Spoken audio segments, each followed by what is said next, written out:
Medak MP Raghunandan Rao గారు తీసుకెళ్ళినా sir ఒక్కసారి రైతులందరూ వింటా ఉన్నారు.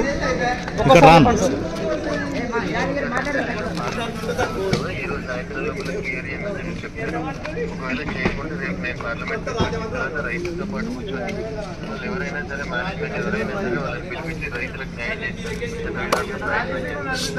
వాళ్ళందరికీ కూడా పార్లమెంట్ నడుస్తుంది కాబట్టి నేను ఢిల్లీలో ఉన్నాను.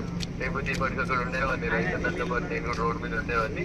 ఒక పూట ఇప్పుడు ప్రయత్నం చేయండి మీరు కూడా సక్సెస్ కాకపోతే నేను కంపల్సరీ పార్లమెంట్ వచ్చి ఉదయమే బయలుదేరి వచ్చి అక్కడ రైతులతో పాటు నేను కూడా రోడ్డు మీద కూర్చొని వాళ్ళకి డబ్బులు ఇప్పించి వాళ్ళకి న్యాయం చేస్తాను.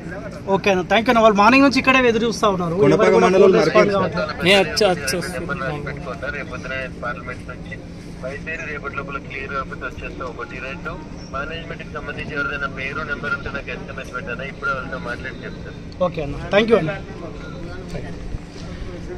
సో రఘునందన్ రావు గారు మీకు మాట ఇస్తుండ్రు. ఈవినింగ్ వరకు వాళ్ళు రెస్పాండ్ కాకపోతే రేపు వచ్చి ఆయన ఓకేనా? నేనేమంటున్నా, ఆయన మాట ఎంపీ గారు చెప్పింది కాబట్టి ఆయన మాట కోసం ఒక్కరోజు వెయిట్ చేయండి. సాయంత్రం రాకపోతే రేపు మళ్ళీ వస్తా, రఘునందన్ రావు గారు తీసుకొని ఇక్కడికి వస్తా. ఓకేనా? వెళ్ళిపోదాం. ఇంకొకటి తెలంగాణ రైతులను ఒక రిక్వెస్ట్ చేస్తున్నాం. ఎందుకంటే సీడ్ ఇప్పుడు వర్షాకాలం పెట్టిన వాళ్ళు కూడా చెప్తాం పైసలు వచ్చినాక సీడ్ ఇవ్వమని చెప్పు. సింజెంటా సంబంధించిన